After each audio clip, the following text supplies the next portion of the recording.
रजिया सुल्तान दिल्ली की पहली महिला शासक।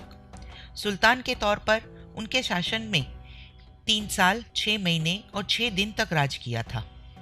उनके शासन का समय बहुत कम था, लेकिन उन्होंने जितना भी शासन किया वो बहुत सफलतापूर्वक चलाया। रजिया ने पर्दा प्रथा का त्याग किया था।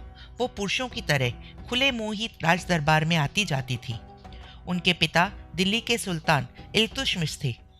रजिया सुल्तान बहुत ही बहादुर, साहसी, कुशल एवं निष्पक्ष शासक थी। वह 20 पुरुषों पर भी भारी पड़ सकती थी। घुड़सवारी में लाजवाब, बेमिसाल तीरंदाज, अद्वितीय तलवारबाज, सुंदर गढ़ा हुआ सुडौल शरीर, गोरा और गुलाबी रंग, अर्थात किसी भी युवक को अपनी ओर आकर्षित करने के लिए पर्याप्त आकर्षण। सुल्तान इल्तुतमिश के 1256 में निधन के बाद दिल्ली के तख्त का उत्तराधिकार किसे दिया जाए, इसका संघर्ष शाही परिवार में आरंभ हो गया था। सुल्तान के निधन के बाद शाही महल में षड्यंत्र होने लगे। प्रत्येक व्यक्ति एक दूसरे को संदेह की नज़र से देखने लगा। चारों ओर अनिश्चितता और अंधविश्वास का वातावरण था।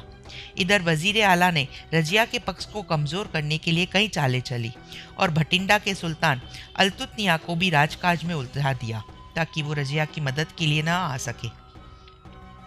अपनी स्थिति मजबूत करने के लिए रजिया को न केवल अपने सगे भाइयों बल्कि शक्तिशाली तुर्की सरदारों का भी मुकाबला करना पड़ा और केवल 3 वर्षों तक की शासन वो इसी वजह से कर पाई। यद्यपि उनके शासन की अवधि बहुत कम थी, तो भी उन्होंने कई महत्वपूर्ण पहलू थे। रजिया ने शासक के तौर पर ही सम्राट और तुर्की सरदारों, जिन्हें 40 भी कहा जाता है, से भी संघर्ष प्रारंभ किया था। वास्तव में रजिया ही दिल्ली की सल्तनत को संभाल सकती थी और वही शाही सिंहासन की हकदार भी थी। दिल्ली दरबार में माहौल भी रजिया को सल्तनत सौंपने के पक्ष में था। कई लोग उनके महिला होने की बात कहकर उनके दावे को कमजोर कर रहे थे। उनका तर्क था कि जनता किसी भी स्त्री को अपना शासक स्वीकार नहीं करेगी। रजिया के भाइयों में एक भाई था रुकनुद्दीन।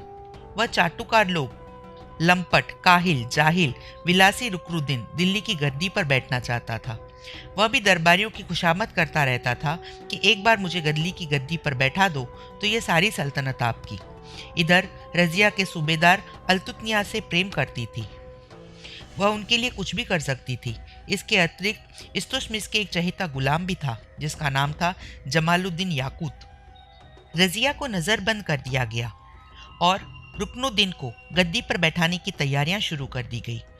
तभी रजिया की नज़र अपने विश्वास पात्र गुलाम याकूत पर पड़ी। याकूत रजिया का हमदर्द, हमराज और हमदम था, क्योंकि रजिया ने याकूत से ही तालीम हासिल की थी। याकूत ने रजिया को कैद से निकालने की तरकीब ढूंढी। शाही महल ने इस कारनामे के लिए याकूत को जान पर भी खेलना पड़ा। इस प्रकार रजिया ने दिल्ली सल्तनत को बर्बाद होने से बचा लिया। रजिया ने सभी का विश्वास जीता और दिल्ली सल्तनत पर अपना अधिकार जमाया। उसने दूसरे सुल्तानों की पत्नियों की तरह खुद को सुल्ताना कहलाने से परहेज किया और खुद को सुल्तान कहलवाया। क्योंकि वो खुद को किसी पुरुष से कम नहीं मानती थी। अपने विश्वास पात्रों को सल्तनत के संवेदनशील एवं उत्तराधिकारी पदों पर नियुक्त किया। अपने विशेष साथी गुलाम जमालुद्दीन याकूत को उसने अपना विशेष अंगरक्षक नियुक्त किया। रजिया तथा याकूत के प्रेम संबंध दिन प्रतिदिन उजागर होते गए थे। कुछ समय बाद रजिया ने याकूत को अपना सेनापति बना लिया और बाद में उसे अपना पति भी बना लिया। अब तक रजिया की ताकत इतनी बढ़ गई थी कि कोई उस पर उंगली उठाने का साहस नहीं कर सकता था। भटिंडा का सूबेदार अल्तुतनिया भी रजिया के साथ विवाह करने के सपने देख रहा था। उसे जब यह खबर मिली कि रजिया ने अपने गुलाम से निकाह कर लिया है तो वो आग बुबला हो उठा और सैनिकों सहित दिल्ली की ओर चल पड़ा। जब यह खबर रजिया को मिली तो उसे पहले तो विश्वास ही नहीं हुआ कि उसके बचपन का साथी और दोस्त उस पर हमला करेगा, वह भी दिल्ली सल्तनत के लिए। रजिया ने अल्तुतनिया की चुनौती का माकूल जवाब देने के लिए शाही सेना लेकर भटिंडा के लिए रवाना होना ही मुनासिब समझा। रजिया ने संदेशवाहक द्वारा संदेश भेजा कि अल्तुतनिया अपनी बागी हरकतों से बाज आए, जिसके उत्तर में अल्तुतनिया ने संदेशवाहक को अपमानित करके लौटा दिया। अंततः दोनों की तलवारें तन गई। युद्ध हुआ, किंतु शाही सेना में वफादारी की कमी थी, जिसके कारण रजिया का सबसे विश्वास पात्र याकूत मारा गया। रजिया की शाही सेना ने रजिया का साथ नहीं दिया और उन्हें गिरफ्तार कर लिया। दिल्ली में औरत की गुलामी से मुक्ति पाने का पर्व मनाया गया। सूबेदार ने रज़िया के सामने विवाह का प्रस्ताव रखा, जो उसकी मुक्ति की भी एक शर्त थी। रज़िया ने अन्य कोई विकल्प न देखकर विवाह की शर्त को मान लिया, क्योंकि वह दिल्ली सल्तनत को सुरक्षित देखना चाहती थी। अल्तुतनिया की शर्त के अनुसार रज़िया और उसका विवाह हुआ। कुछ दिन बाद उन्होंने मिलकर दिल्ली सल्तनत को वापस पाने के लिए आक्रमण किया। युद्ध हुआ और उस युद्ध में रज़िया और अल्तुतनिया का कत्ल कर दिया गया। इस प्रकार हिंदुस्तान की प्रथम स्त्री शासक और शासन दोनों का अंत हो गया। उनके शवों को दिल्ली लाया गया ताकि जनता देख सके कि एक स्त्री के सत्ता संभालने का क्या परिणाम होता है। रज़िया सुल्तान के शव को दिल्ली से दूर जंगलों में दफना दिया गया। उस स्थान पर आजकल तुर्कमान दरवाज़ा है। रज़िया सुल्तान को बड़े अपमान और उपेक्षा के साथ दफनाया गया। उनके शासन का पतन हो गया, लेकिन यह उनकी व्यक्तिगत असफलता नहीं थी, बल्कि देखा जाए तो चाटुकारिताओं, देशद्रोही और ओछी मानसिकता वाले व्यक्तियों की बहुतायत ने उनके शासन का अंत कर दिया था।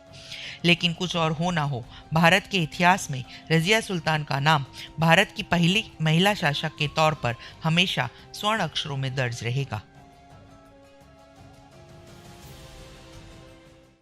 अगर आपको आज का हमारा चरित्र पसंद आया हो तो हमारे चैनल को सब्सक्राइब करें, लाइक करें, नीचे बेल आइकन पर भी क्लिक करें, जिससे आपको हमारे लेटेस्ट अपडेट मिलते रहें। आपके सुझाव हमें कमेंट बॉक्स में लिखें ताकि हम हमारे चैनल को बेहतर से बेहतरीन बना सकें। तो दोस्तों, फिर मिलते हैं अगली कड़ी में नए जीवन चरित्र के साथ। तब तक आप सब स्वस्थ रहें, व्यस्त रहें, मस्त रहें। इसी कामना के साथ मुझे यानी लीना को दीजिए विदा। Goodbye, sayonara.